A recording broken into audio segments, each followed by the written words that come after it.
Hello again, welcome to my channel, or welcome back I guess. I am here today making another pair of pants, continuing my journey to try and find the perfect pants pattern, which is a bit of a mouthful. Today I'm really excited. I have a vintage Butterick pattern. It's this one here, Butterick 3074. I've done a little bit of googling on this pattern and it does appear to be a genuine vintage pattern from the 80s. It's got two sort of pant options. They look like they're both the same, but one of them just has a rolled cuff at the bottom. I don't think I need a rolled cuff, so I don't think I'm going to make that one. I've got heaps of this fabric. I don't know what it's made of. I've had it for ages. I assume it's going to be some kind of synthetic blend. This pattern also comes with a jacket, as you may have noticed, and if I really like the fabric on the pants, I should have enough to also make the jacket, so that's why I've chosen this fabric. I'm actually really impressed by the tissue paper inside this pattern. They've obviously tried to make the absolute most out of the space they have. If you were to buy a pattern today, you would probably get twice as much tissue paper as this. So the fact that they have pants, a skirt and a jacket shoved onto these like three little pieces of tissue paper. Anyway, I'm gonna make a size 12. It should fit, hopefully. They've said it should work for someone with a waist of 26.5 inches. I'm gonna start cutting out the pattern pieces, and I'm gonna check what notions I need because I might have to go buy some stuff. To make the pants, I'll need waistband interfacing and 2 hook and eye closures. I wonder how they've done that because it looks like they don't have a fly. Well, there's no zipper and no elastic. So I actually don't even know what they've done. I guess we'll find out. There's no zipper involved and there's no elastic involved, and they are like kind of fitted pants with like an interfaced waistband. No buttons either. And it's really not obvious on the line drawings how you're meant to get into these pants. I don't know, maybe they were built different in the 80s, like 0 hip bones. Maybe these pants are magic. I'm so excited. They don't look hard to make, I guess. If there's no fly, I should be able to like smash them out pretty quickly. Alright, let's start cutting. Okay, so I've cut out the pattern pieces now. There were only 4, which made it very quick and very easy. That being said, I don't know whether that's a good thing or whether that just goes to show that these pants are going to be kind of crap. The pattern, it smells like smoke, which is how you know it's an authentic vintage pattern. The waistband is a straight rectangle, which is a bad sign. Okay, the pieces are cut out. Now, according to the instructions, you basically just sew all the bits together. It looks like the pockets are going to be the hardest part, and they're not probably even going to be that hard.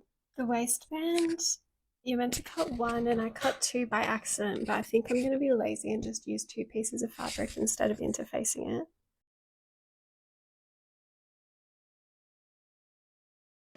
Okay, so I've done a bunch of sewing. I'll just show you where I'm up to. The pattern basically said to do the pleats and the darts. So there's pleats in the front, darts in the back. Then you basically just sew all the bits together. So the inner leg seams, the crotch seam, and you stitch one of the pocket pieces to each side on the front and to each side on the back as well.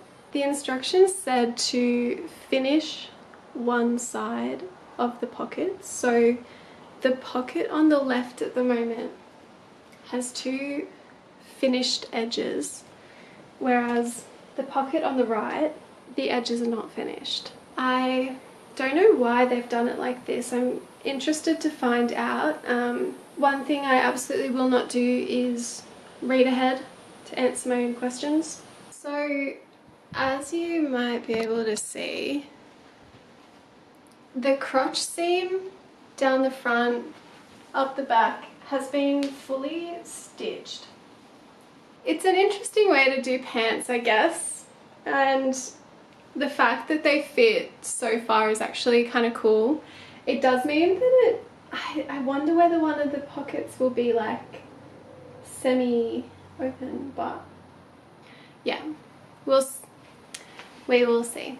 I didn't include a lot of clips of me sewing because it's probably super boring to watch, and also my posture is horrendous and I look like I should be hunched over a cauldron. I did leave this clip in though to demonstrate an incredible method I developed during this project where I have my sewing machine and my serger right next to each other and I move my foot between their pedals like the accelerate and brake pedals in a car. It was pretty fast and loose, but I definitely saved time, so I do recommend it. Okay, so the instructions for this pattern say to slip stitch the inside of the waistband onto the pants. I personally think it's super interesting which patterns include this instruction and which don't. The alternative is that you can machine stitch the second side on, or even try and what's called stitch in the ditch from the outside. Um, but this pattern said to machine stitch the first side and then slip stitch the inside. And it's right, it always looks better to do this, but I think it's kind of funny. I mean, I was recently making a pretty fancy buttoned up collared shirt and the pattern said to machine stitch both sides of the collar, which does look worse than slip stitching the lower collar edge. And then here you have a pattern that literally can't be bothered to make a fly, can't be bothered to sew a zipper, use elastic, use buttons, but it for some reason has decided it's not going to cut corners on the inner waistband and you should be slip stitching it on. Okay, so after I finished the waistband, I hemmed the bottom of the pant legs. I decided to do a blind hem and it had been a while since I'd done this, so I got a scrap piece of fabric and just practiced. Blind hems can be a little tricky to figure out. You've got to fold the fabric in an interesting way, and even after practicing on that scrap piece of fabric, here you can see me forgetting and trying to figure out, wait, like which way does this go? Is this, inside out? Can I even physically do a blind hem? It's super confusing. I won't teach how to do it. There have got to be better instructions out there. But eventually, you figure it out. And here you can see that I finally got the fabric orientation right. And so, yeah, blind hemmed the bottom of these pants. And that's how it looks. It looks terrible. They always do. This is why it's been so long since I did one, because every time I do a blind hem on the bottom of a pair of pants, I always think that's really ugly and I shouldn't have done that. But yeah. I finished the pants and I have to admit I was a skeptic. I was a hater. I really didn't think these pants were going to fit me and I didn't think they were going to work. I didn't even overlook the edges of the pieces as I was sewing because I thought these pants were going to be so unwearable that it was just going to be a waste of thread.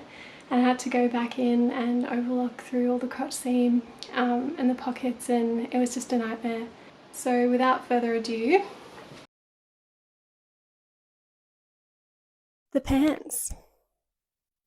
So I think they are a bit awkward looking. I don't love them, but they definitely fit a lot better than what I was expecting. So the way the waistband works, there's a hook and eye closure in here, and the pocket just isn't closed, which is kind of awkward because you can sort of see my shirt tucked in, and I guess if I didn't have my shirt tucked in, you'd literally just be like looking at my underwear, I guess. This is meant to fit a bit tighter, so I imagine it would be a bit less of an issue if the edge of the waistband sat exactly along the side seam, but I wanted to give myself a little bit more room, so I moved it over a bit. It's also like very square, the waistband, and I think because the edge on the left side sort of pops out, it definitely looks quite clunky. And I don't love when pockets sit exactly on the side seam because the front of the pocket flares out like this.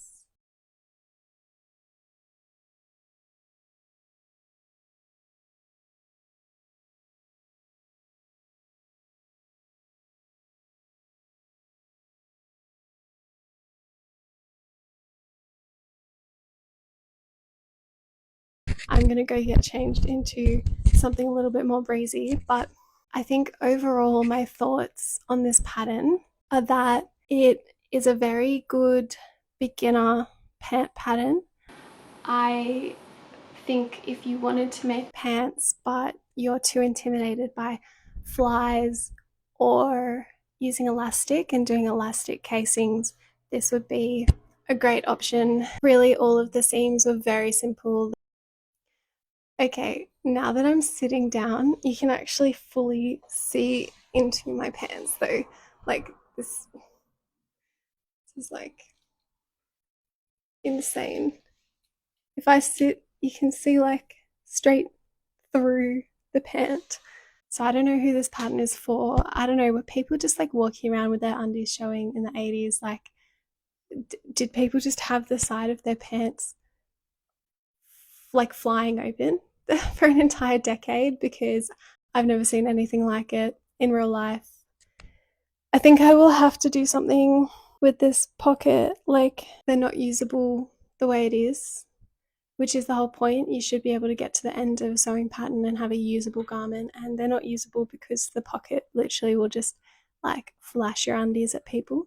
And for a pair of business pants, like if there's any way you don't want to be flashing yourself, it's at work, I guess. These pants are quite baggy, and baggy pants can look very fashionable. I have nothing against them. I actually love them. That's why I wanted to make a baggy pant pattern, but these ones just seem a little bit like clown pants, especially in this fabric. I don't know how to fix the front of the pants looking this kind of chunky. Like, we'll see. I will play around with it, and maybe I'll end up with nice pants. Maybe it's a write-off. Either way, it was fun to make. Definitely opened my eyes to the creative ways you can close pants that don't involve flies or buttons or zips or elastic, and also don't really whack. So back to the former methods we go.